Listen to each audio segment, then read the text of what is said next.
Magandang hapon mga kaibigan, mga ka-FB Reels.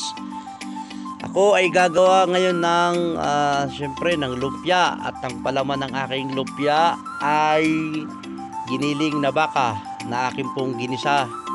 Nilagyan ko ng mga seasoning para lalong sumarap.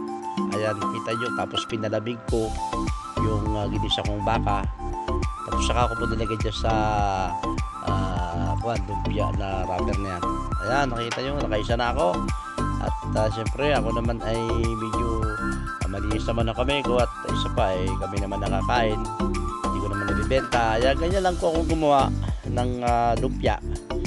Napakasarap po yan, at lalo pagka tinirnahan mo ng suka na manghang. Yung suka, lagyan mo ng bawang, sibuyas, paminta. Depende sa'yo kung anong gusto mong ilagay sa sausawa ng lumpia. Tapos kung gusto mo magkanin, iterno mo yung lumpia na yan sa kanin. Napakasarap. Ayan, ready to fry na po siya, at mainit na rin yung mantika. Ayan, kita nyo, inumpisahan ko na magluto.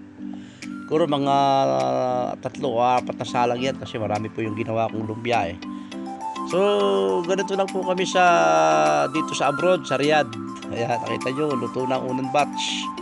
Ganito lang po ang buhay namin. Pag naibigan gumawa ng mga kung ano ng pagkain, basta meron kang stock sa rep, ay wala problema, nasa sa iyo. So salang ko rin ang pangalawang salang. Ayan, nakikita nyo. At yun naman ay hindi lang naman akong kakain, dahil marami naman din kami dito sa accommodation. Kaya kami share na dito, at yan na may para sa lahat. So ayan lang guys, paki-follow naman sa Facebook ko, Alan B. Vlog.